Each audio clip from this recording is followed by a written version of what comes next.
Fine. So we might be in a high traffic zone. Okay, hello everybody. Hi. I would just like to first off thank everybody for coming. This is our first issue launch for issue 6 in 2 years. And we will start the night off with a reading from Diana Stalwart from CVPA.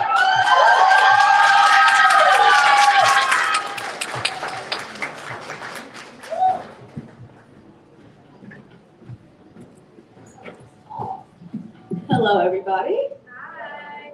My name is Gianna Stallworth. I am a 10th grader at CVPA, and this is my poem for Black girls. I've had to adapt to the world around me. I'm not stupid. I'm not naive. But sometimes I wish things could be simple. But no, simple wasn't meant for my people. Sometimes I forget. I type without a care. I don't think twice when I look up cute hairstyles. Silky, straight, thin, different. Sometimes something so simple I shouldn't forget. Cute hairstyles for Black girls is how I have to live. Never hope, never think things will change, because everyone thinks the change is all over, because things like this don't matter if they're so small, because it doesn't matter if I look up Black baby dolls. Light skin, straight light hair, blue eyes, nothing alike. I have to type Black baby dolls, because it matters. It'll always matter. Because this world isn't for me, never has been, but I should just shut my mouth and stop complaining. People have had it worse. Things have changed so much. I'm nitpicking, overthinking. We've been given enough. Makeup. Makeup for Black girls. Salons near me. Salons near me for Black hair. Hair products. Hair products for Black people. Cute braid styles. Cute braid styles for Black people. Princesses. Black princess. Black princesses. Nice neighborhoods. Neighborhoods safe for Black people. Curly hairstyles. Black curly hairstyles. Curly hairstyles for Black people. For Black girls, for Black boys, for Black people. But no, everything is fine. We should be satisfied because so much has changed for us. We've already been such an inconvenience. None of this matters. I'm looking for reasons to be mad. I'm sorry, I'm in the wrong. It's my job to adapt. It's my job, it's my burden, it's my fault, it's my bad. Honestly, I'm not even surprised. I'm just used to it.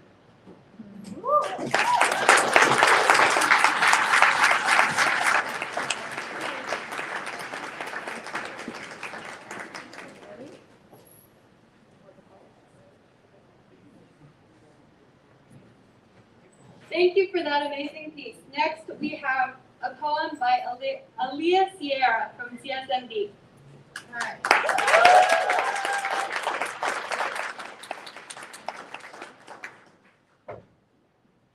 Hello, y'all. Originally, I wasn't gonna come up here and say nothing. I was just gonna let it be in the magazine and just let it be there. But I wrote this poem about a year ago. It's called "Let Them Come," I say. I hope you enjoy. Let them come, I say, like a pack of wild animals. They act like monkeys, or better yet, snakes.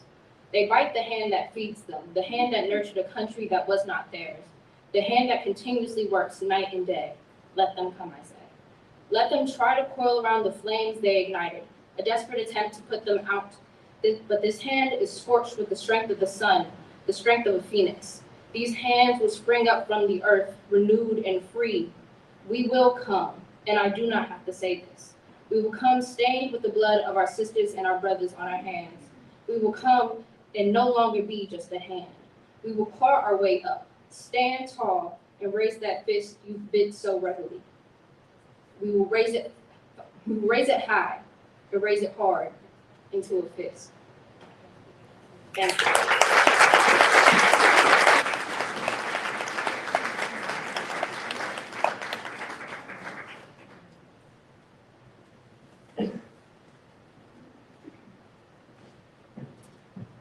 Thank you. Up next, we have an essay written by Lauren Craichley from Metro.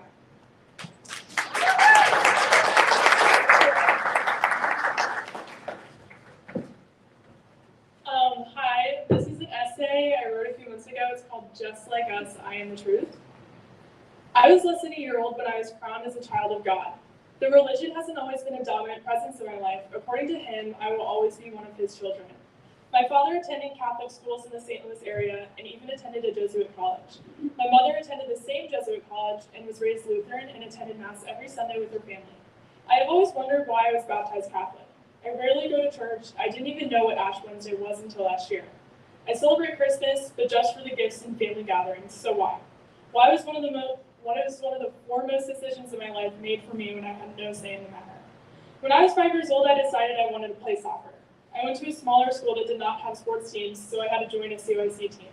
The closest was a Catholic school, St. Joan of Arc.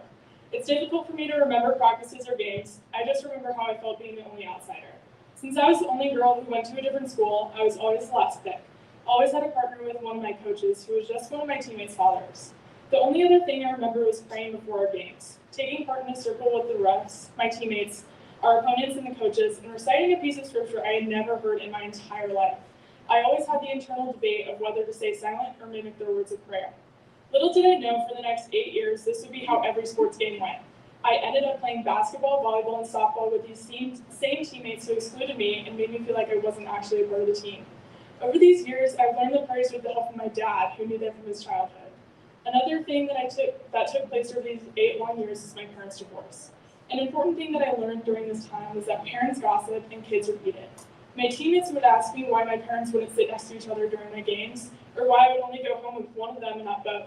When my stepmom came into my life, the biggest question became, who is that? As a 9-year-old, I could barely even define who my stepmom was. She was just a new woman who was in my life, and there was nothing I could do about it. I knew I liked her, and even started to love her, and I knew that was what was most important.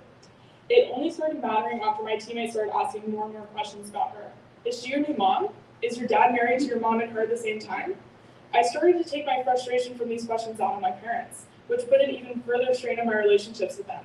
I wanted to know the answers to these questions just as my teammates did, but how was I supposed to ask my parents knowing it would make them feel worse than they already did? Learning about my religion through my teammates was a game of telephone, and I was the person at the end of the line. The most crucial thing I heard at this time was that gay people are bad. I asked them what gay even meant, it being a word I had no previous knowledge of. They told me it was when guys kiss each other. The idea of this threw me for a humongous loop. I had never seen this on TV, I never read this in a book, or let alone seen it in real life, so was it even real? That's when I met my mom's friend Jeff. I had known Jeff for practically my whole life, but I didn't actually know him. One time when my mom and I were leaving his house, my mom told me he was gay. I was surprised that my mom would ever be friends with such a bad person. He committed sins, didn't he? Why did he act so normal? He had always just been my Uncle Jeff, and now he was going to hell. But I knew he didn't deserve to go to hell. That's when I started questioning things. The second gay person I ever knew was my hairdresser, Emily. She has been the only person to ever cut my hair. Being in her chair and having our quarterly meetings created a special bond between us. My mom told me Emily was getting married to a woman. Whoa. And I mean, whoa. I knew guys could kiss each other, but girls kissing each other could not be a real thing. That means I had the possibility of going to hell. If I ended up being gay like Emily, I would be going to hell, right? School became a place of sanctuary to escape these questions from my teammates, and the questions I was wondering myself. I had great friends who never asked me about my parents or questioned my religious views. I got good grades and threw myself into school to escape the rest of my world. When middle school came around, I made my first gay friend. She knew who she was just in 6th grade, and a part of me envied her for that. I would tease her about liking girls, when in reality I started to develop a crush on her myself. I was so conflicted about these feelings. I was so scared of being like Jeff or Emily that I hid who I was from every single person in my life. I want to talk about it, and even if I would think about it, I would immediately shut those thoughts down. Not being able to accept Jeff and Emily for who they are, and my parents being judged by everyone made me really resent my given religion. All these people were important to me in one way or another, and I did not like the fact that I couldn't accept them for who they are. But at the same time, I knew my dad was baptized Catholic, but he still liked Jeff for who he was, so I knew I was able to as well. I knew I could prove to my teammates that gay people aren't bad, they're just like us. I can't remember the exact moment I knew I was gay. My crush I had on my friend had faded away, so I thought the gay had went away too. For a long time I was pretending to be straight. It even got to the point where it was easier to lie about who I was than admit to being my true self. In middle school, if I was friends with a boy, most of my friends automatically thought I liked him, which gave me good evidence to prove my hetero-ness. But I remember when it got to a point where I couldn't handle lying anymore. Even though this was a few years after I stopped playing sports for St. Joan of Arc, I hadn't spoken to barely any of my teammates since our final games. I was worried about what they would think when they found out. I was the odd one out for 8 years of my life, just because of the school I went to. Now I would be the gay one. Looking past my insecurities, I decided that their opinions did not matter to me. I finally knew who I was, and I didn't deserve to hide who I was because of that. I didn't owe my former teammates that. I didn't owe anyone that. Jeff had moved away a couple of years ago, so my mom and I didn't see him too often anymore. One day while he was visiting, he was talking about how hard it was for him in high school because of his sexuality, and how my mom was the only person he was truly able to be himself around. After Jeff left, I came out to my mom. The catharsis and vulnerability I felt during this moment was unlike anything I had experienced before. She reminds me all the time that no matter what, she will love me for who I am and not who I love. Coming out to my dad was definitely more of a challenge for me. Even though he was raised Catholic, he would definitely not identify with that label any longer. So his Catholicism was not something I had to worry about. As much as I didn't want it to be, it was still in the back of my mind. He could think of me just how my teammates would, and that terrified me. I came out to my dad in a letter, more than anyone I think he knew. Just like my mom, he accepts me no matter what. The last parent I had to come out to was my stepmom, Shannon. My past experiences with God and my sexual identity made me assume that I can only have one or the other. I knew it wasn't wholly true, but a part of me believed if you love God, then you cannot love me, just for who I was. The whole time Shannon has been in my life, I've known she was a Christian. She has a relationship with him that I admire and sometimes wish I could have as well. But because of her religious identity, I had those feelings of first grade soccer practice all coming back to me. Coming out to her and finally being out to all my parents, I felt like the most honest and true self I had ever been. My relationship with religion has been on the back burner for the past few years, and I really don't know what I believe in yet. No matter what I was baptized as, I would always have the freedom to explore my religious identity, and I find peace in that. I probably wouldn't have chosen to be baptized into Catholicism. If it was up to me, I would try to find some weird lesbian Jesus that I could believe in. But there's a certain comfort I find in being his child too, knowing that if he really is out there, then he could be looking out for me. Like everyone says, God is good, but gay is good too.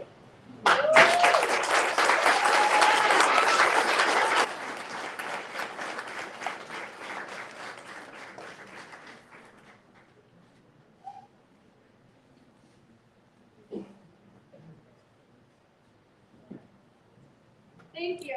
Up next, we have a poem by Serenity Morris from CVPA.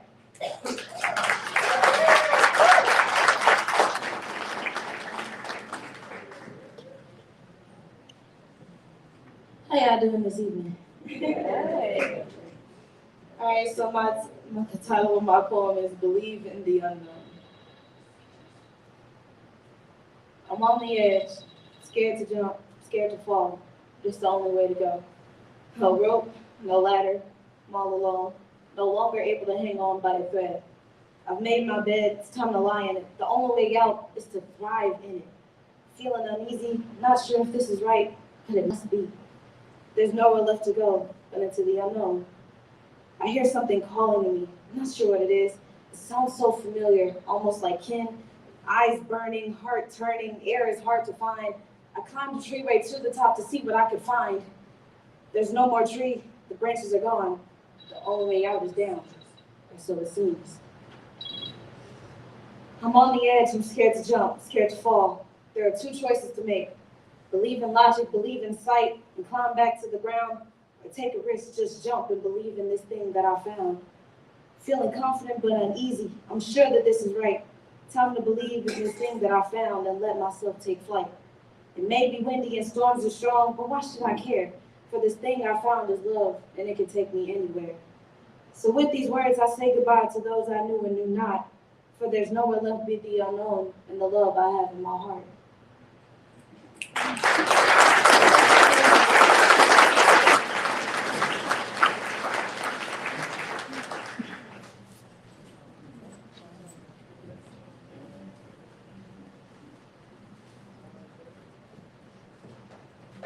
Thank you. Up next, we have a poem by Savion Day from Gateway Sem.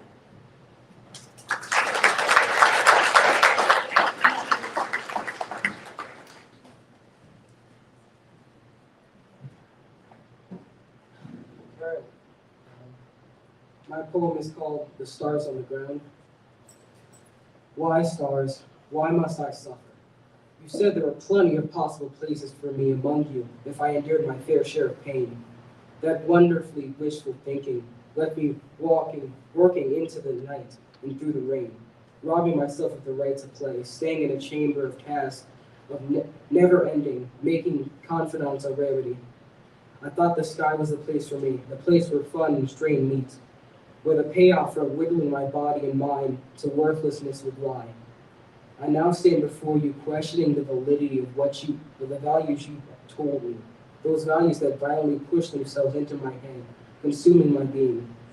I stand here conflicted, torn between carefully looking for cracks in the concrete of the beliefs I once held and being cautious to touch it. One knock would be all it takes to prove them and myself hollow.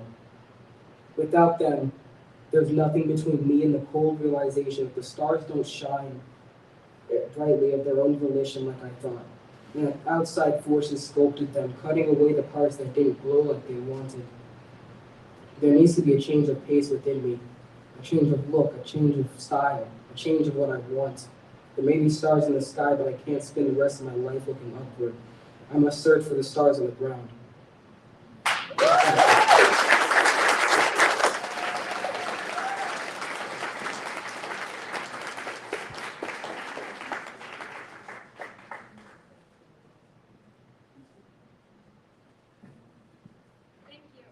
Thank you. Our next piece will be an essay written by Paris St. Clair from Soldan.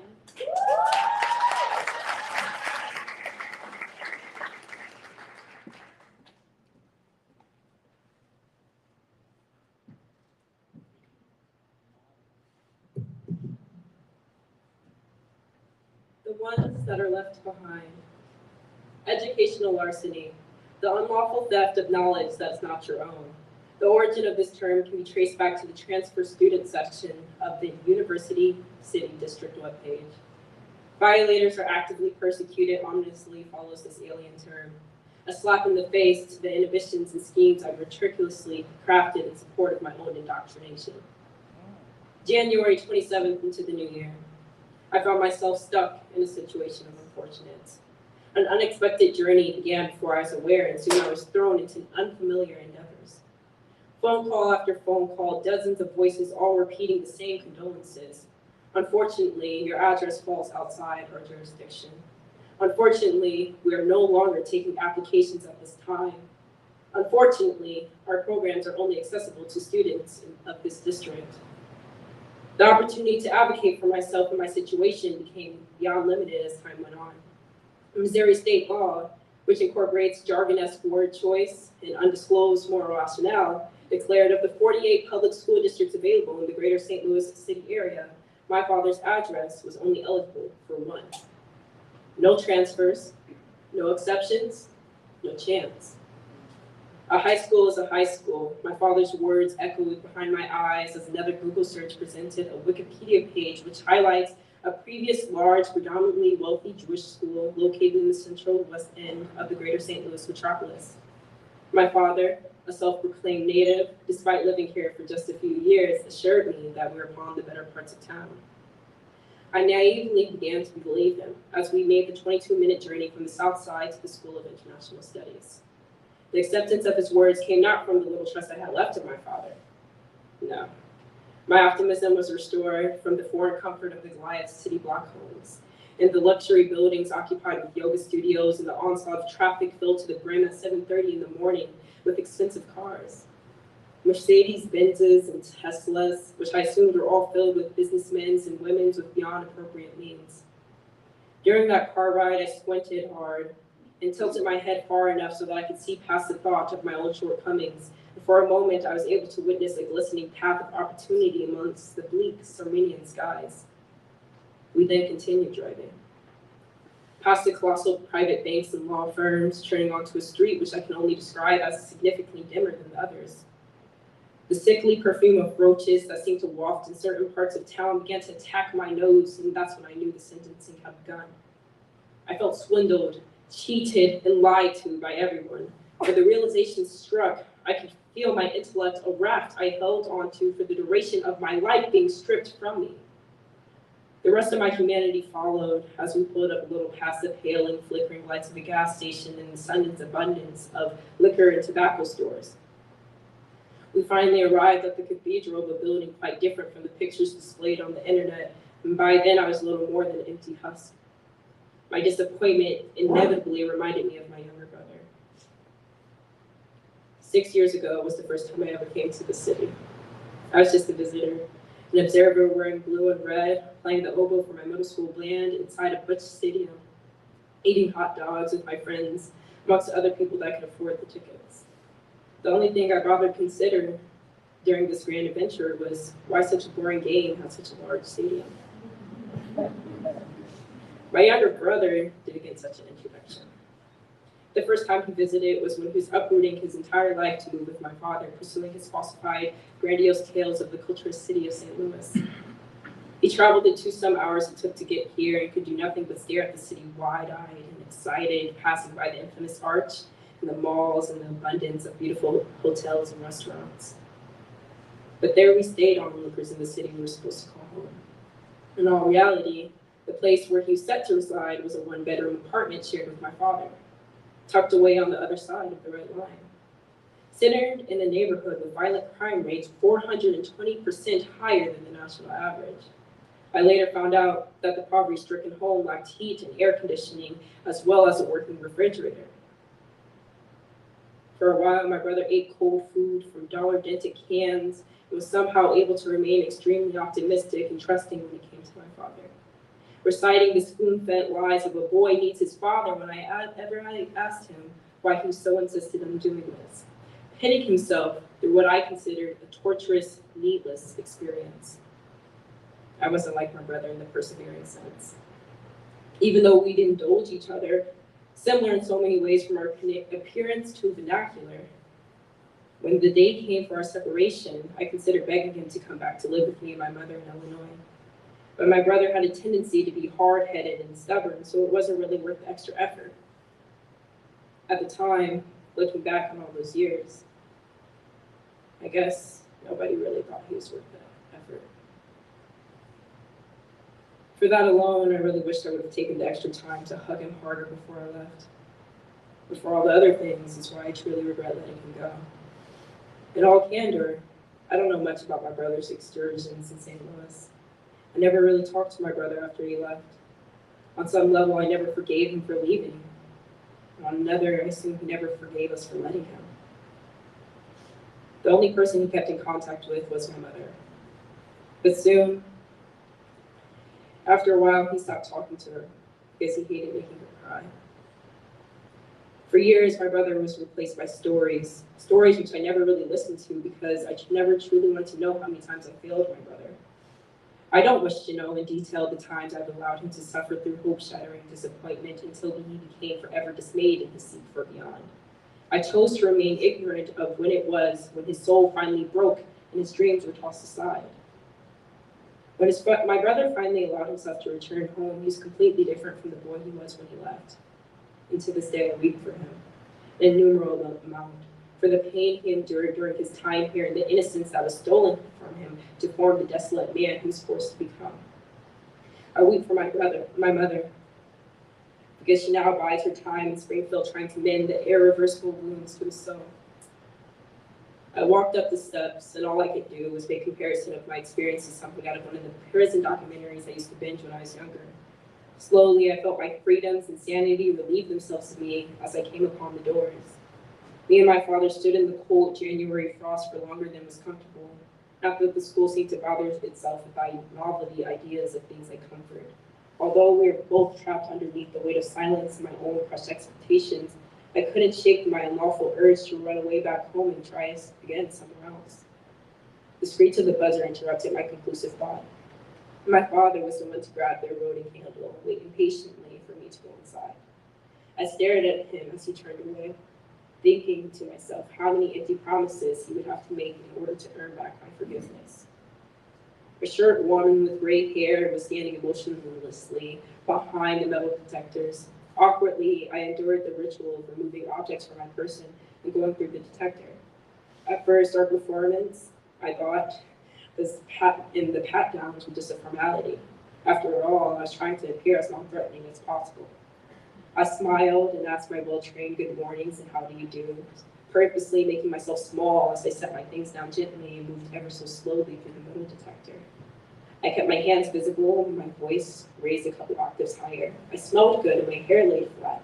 I pressed my clothes and I cooperated. My desire to turn and run was paralyzed by my lack of choice. It was there I realized my objections in these territories would continue to fall upon the lank ears. The audience I was upon would forever continue with their indifference, unsympathetic to any of my subliminal flattery. The woman's eyes were dark and deep sunken, her fingers weary from years of doing the same job. I noticed her eyes specifically because they only looked past me, as if my presence bored her. Just like my mother, I feared the woman knew little of convention, for she spoke nothing of pleasant greetings I had assimilated during my previous school years. She asked no questions except the ones she was paid to. Name, Tim, why were you late? She did not care for who I was or what I had to say because everything was answered by just my being there. I felt belittled and reduced to irrelevance the moment I had walked through the door. The corridor stripped me of any and all titles I had before entering, left me vulnerable and personless. I was just another student of Soldier. I cried every day of the first week. Monday through Friday, tears fell down my face in a silent prayer, begging for the 2:07 p.m. emancipation to come quickly. The school on the inside was just as demoralizing as the interior. The plaster paint was peeling, and the sense of filth had overtaken everything. 550 adolescents all accumulated beneath the 4 stories of concrete and wood foundations. I spent my lunch periods in search of a place of solace. The bathrooms were often populated with groups of girls of many varieties sharing the one battled metal mirror. 2 occupied tending to their own accelerations of use for an entire hour-and-a-half periods at a time to begin conversation, or much less pay any attention to me. Then the bell would ring and I would watch a new group arrive like clockwork. I often bypassed the library, locked and forgotten on my way to see the counselors. Like the rest of the school, the walls were bare except the occasional military recruitment propaganda and trade school flyers. It's all the same. Beneath the crushing weight of my current reality, my dreams seemed nowhere to be found. My place of refuge quickly became a solemn vestige attesting to all that lacked. No colleges, no real expectations of the future. Everything inside those walls felt futile, a way of occupying time. Even the teachers refused to look at the students in the eye because even they know of the great crime that was actively being committed against us. I could only pray for the 48 days I had left. When I roam the hallways, I stand outside myself and I watch as I convert into a walking corpse similar to the purgatory struck faculty. Sitting through the overextended periods, I listen to the world go on seemingly without me, and I wonder how many kids think about the world past the one we were all confined to. I dolefully consider those who are unaware of such a place, the ones who are predestined to spend the remainder of their incidental lives trapped in affliction.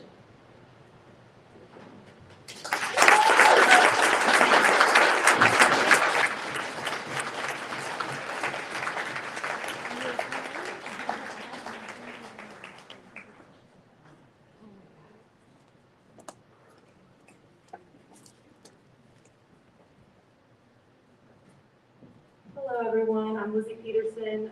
We're going to take a quick break before we do, so that everybody can use the restroom and everything, get some more snacks.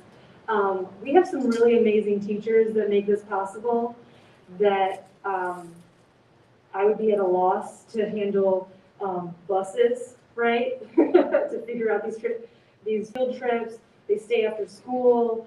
They carve out times in their days. They do so many things to vouch for this program and make sure that their kids are able to participate and they know what's going on, and or let me into their classrooms with especially this crazy project that we've created so far. So I wanted to give out some flowers. First off, I want to just thank Miss Alford back there.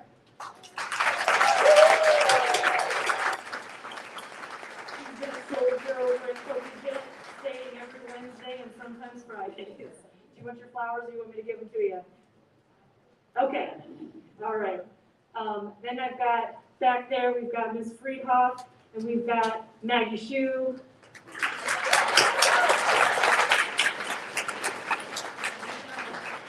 We've got a few more teachers riding around in here from all these schools, some of whom just know that I'm gonna probably stalk you in your email soon and pull you into my web. Abigail Richardson over here, the making students regular day.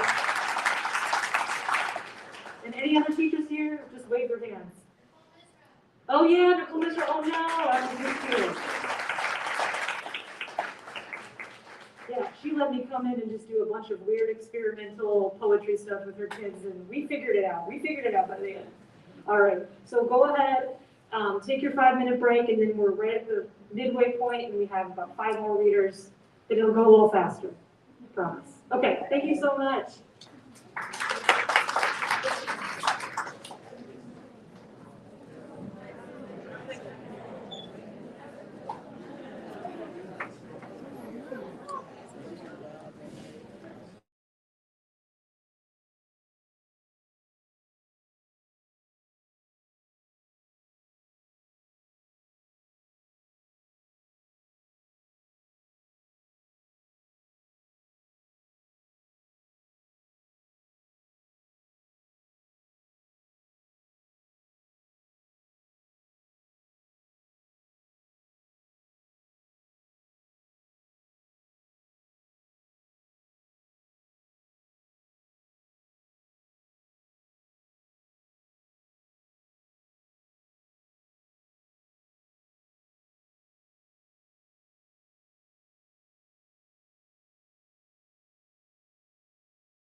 My mother was a quiet woman with dreams that signified the end. She always maintained that she wouldn't change it, that I made her painful life worthwhile. She said, I don't want you to think that I don't love you, or the life that I was blessed to have. That doesn't mean I want you crying on the floor the night before your wedding. I don't want you to bleed every month and be scared that it means you're dying. I don't want you to bleed every month and be scared because you know it's time. Sometimes I think drowning is the sickest way to die, because you know there's nothing left for you, but your body just keeps on breathing. And I wonder how a mother can look her daughter in the eyes and think, there she is, my baby girl, my very own flesh and blood, without bursting out crying. And I wonder how a son can face his mother after hitting a girl and finding out that she screams the same way his mama does. And I do not know how a man can think about hurting you before deciding not to and becoming a hero. On a cold day, I rinse and spit and the water runs red. And I get dressed, but do not put on any makeup. And a stranger renames me after all the things he thinks I'm afraid to be.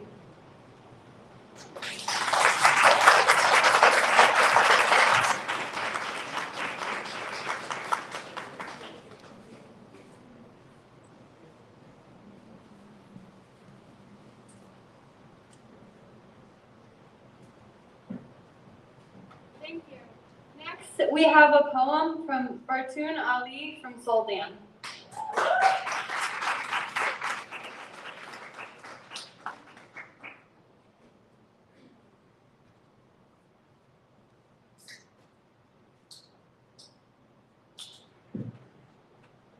Hi everybody, how y'all doing? Good. I wrote this poem because I always felt like I wasn't one of those type of people who deserve to get love. So I decided to create my own definition.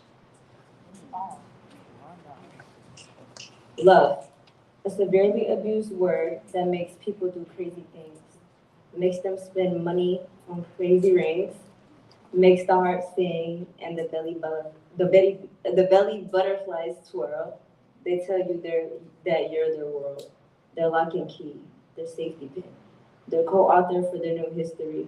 Starts off young and you grow old together, but with the early ages, you swear you're forever. Sometimes you crumble and fumble, but together you hold down the shackles, doing all you can to save your happiness, which lies within each other. This is what it means to really be together. Thank you.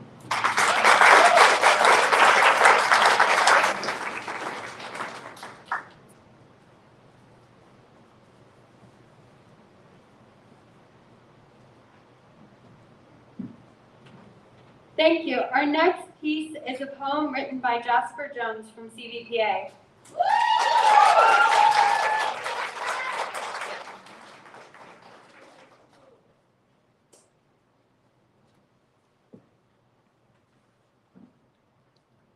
Hello, my name is Jasper, and the name of my poem is called A Grown Black Man. Hands up, please don't shoot. 3-on-1, what can I do? Words hurt, but guns do too. I'm seeing lights red and blue. In a few seconds, I'll be on the ground with hella people around. I was walking around, now I'm looking up at my brother just to see his frown. Tell them that they got their own man while waving my hands. It's probably because I'm a grown black man that wishing that my life would end. Looking at all these people thinking I might die, telling them it's okay, there's no need to cry. It's just life that God planned out.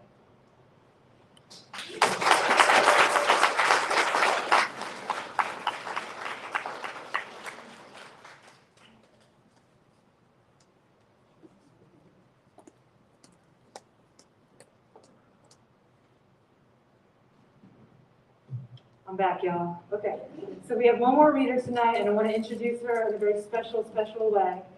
So we had a little bit of a, not quite a contest, we have a partnership with this organization called PSA STL. So if you don't know about them, they have a building on Chippewa, and every few months they do a new installation of a local writer and artist, right? So we partnered with them to pick one poem out of all the poems, and you know there were a lot of good ones. We got one poem that we thought would fit so well, especially for the wall installation and then also for the design of the poster that's going to go with.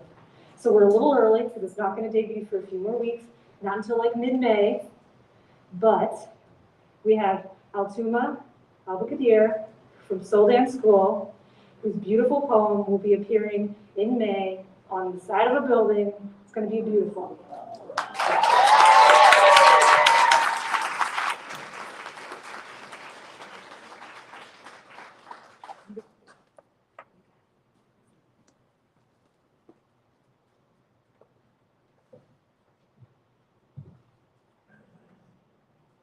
My poem is called The Blue Tears of Sorrow.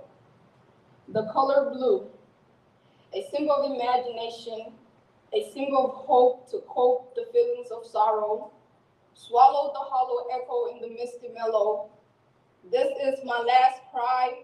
I have taped my tears dry. Blue is for the ocean as the commotion of the waves motion, but with a dash of darkness. The blue sea drifting as I am sad, tears blue. What is wrong with feeling blue? As I am the blueprint of my sorrow. Tomorrow I can dance in the rain under the blue skies. As the water sweeps over my feet, surrounds where I stand.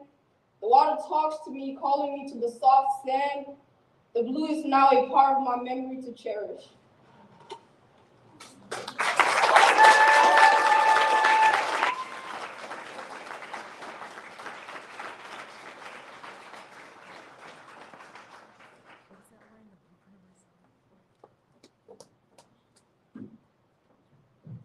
You can tell why we picked it, right? So succinct, these emotions, and that line, the blueprint of my sorrow. After I read that poem, I texted everybody that I knew that line. I was like, guess how old this kid is? Guess how old that kid is? I couldn't write that line. Oof. So thank you guys so much for coming. This has been an amazing event. This is a huge turnout. We've never had it like this before. We've never been able to have an event outside of a school before. This was a huge undertaking. The students have been here since 2. Ms. Alfred's been here since 2. And I also want to thank all of our St. Louis Poetry Center people. We've got Brittany Cordero over there, who's really filled in for me, and stuff went crazy. Yeah.